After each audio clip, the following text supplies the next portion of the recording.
बिस्मिल्लाहिर्रहमानिर्रहीम अस्सलाम वालेकुम बच्चे। इस वीडियो में हम बात करने वाले हैं मोमेंटम की। तो मोमेंटम क्या है? मोमेंटम को समझने से पहले सिर्फ और सिर्फ आपने ज़रा इसका एक फार्मूला देखना है। मोमेंटम का फार्मूला, मोमेंटम को पी से लिखते हैं और इसका formula P is equal M और वी।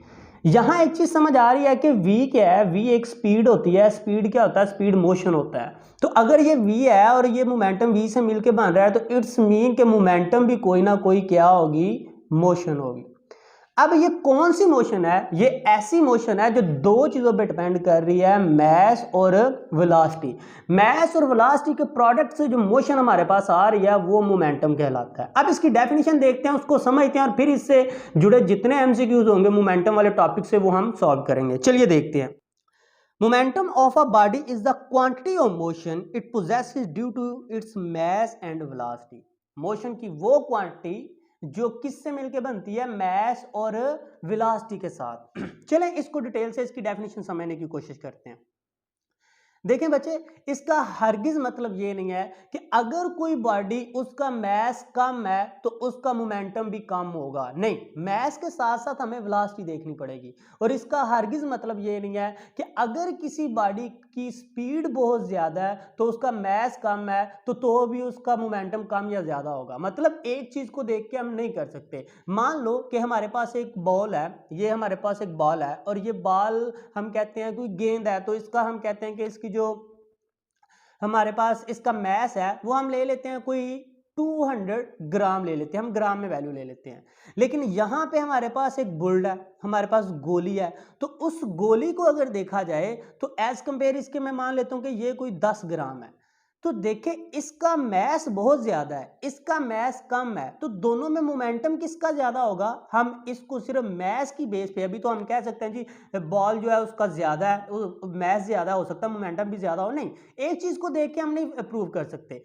मान लो आपको भी पता है कि अगर बॉल को फेंकते हैं तो हम कहते हैं कि उसकी मैक्स अगर ज्यादा भी स्पीड, मैक्सिमम स्पीड भी काउंट करूं मैं कहता हूं 2 मीटर पर सेकंड होगी। लेकिन गोली की जो स्पीड होती है, एवरेज स्पीड भी अगर हम देखें तो 700 मीटर पर सेकंड तक हो सकती है। अब इन दोनों का मोमेंटम निकालते हैं, देखते हैं छोटी चीज का मोमेंटम ज्यादा आता है, बड़ी का आता है, या क्या होता है, या सिर्फ एक चीज पे डिपेंड करता है या दोनों पे डिपेंड करता है। तो देखते हैं। जब इसको हम सॉल्व करते हैं तो हमारे पास क्या है? एम और वी ये फार्मूला था और यहाँ पे मैस की वैल्यू हम क्या पुट करेंगे? 200, और यहाँ पे उसकी स्पीड की क्या पुट करेंगे? 2। जब इसको मल्टीप्लाई करते हैं तो हमारे पास आ जाता है 400। क्या आ जाता है? इसका मोमेंटम अभी क्या है हमारे पास? 400 आया।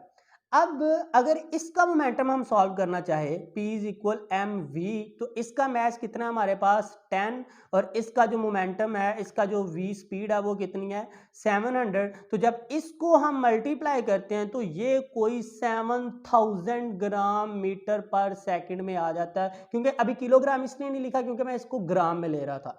मतलब इतनी स्पीड, इतनी इसका इसका मोमेंटम इतना ज्यादा, इसका मोमेंटम इतना कम।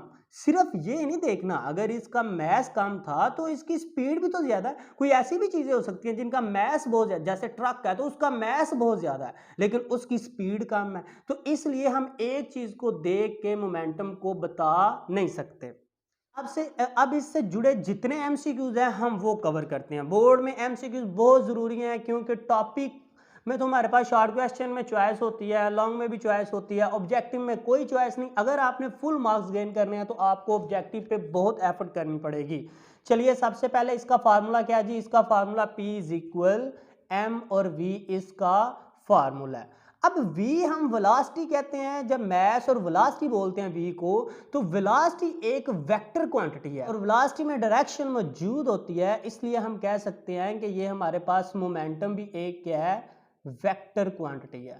एक हमारा ये कवर हुआ कि मोमेंटम का फार्मूला क्या है? P is equal M V, और दूसरा हमारा ये कवर हुआ मोमेंटम कौन सी क्वांटिटी है? ये एक वेक्टर क्वांटिटी है। अब बात करते हैं कि मोमेंटम का जो यूनिट है वो क्या है? फार्मूला था एम वी। अब मैस का यूनिट तो सबको पता है क्या होता है जी? केजी होता है। और वेलोसिटी का यूनिट हमारे पास क्या होता है? मीटर पर सेकंड होता है। तो यहाँ हम मैस की जगह में पुट कर देंगे केजी और इसकी वेलोसिटी की जगह पे पुट कर देंगे मीटर पर सेकंड, तो हमें ये पता चला मोमेंटम का जो यूनिट होता है वो मीटर पर सेकंड होता है। लेकिन आपके बुक पे लास्ट पे जो एमसीक्यूज है उधर ही दिया हुआ है कि मोमेंटम का यूनिट क्या है, तो वहां पे दिया हुआ है एनएस दिया हुआ है। तो अभी हम ये प्रूव भी करेंगे कि किलोग्राम मीटर पर सेकंड न्यूटन सेकंड के इक्वल कैसे है। लेकिन इससे पहले जानना ये जरूरी है कि ये न्यूटन किसके इक्वल था। 1 न्यूटन जो इक्वल था हमने देखा था, ये इक्वल था किलोग्राम मीटर पर सेकंड स्क्वायर के।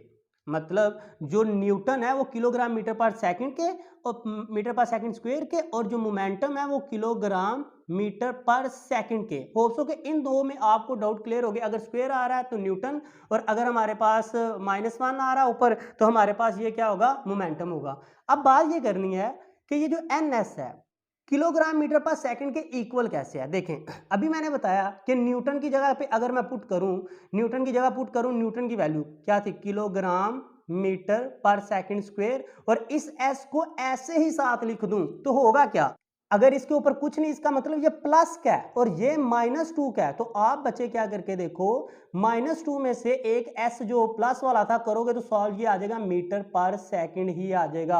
-2 में से जब +1 करोगे तो -1 ही आएगा ना। अब ये देखो हमने प्रूव कर लिया कि ये एनएस भी किसके इक्वल आ गया, किलोग्राम मीटर पर सेकंड के। तो ये बच्चे इससे जुड़े कुछ एमसीक्यूज हैं। होप सो आपको लेक्चर की समझ आई है। मिलते हैं नेक्स्ट वीडियो में। नेक्स्ट वीडियो तक अल्लाह हाफिज।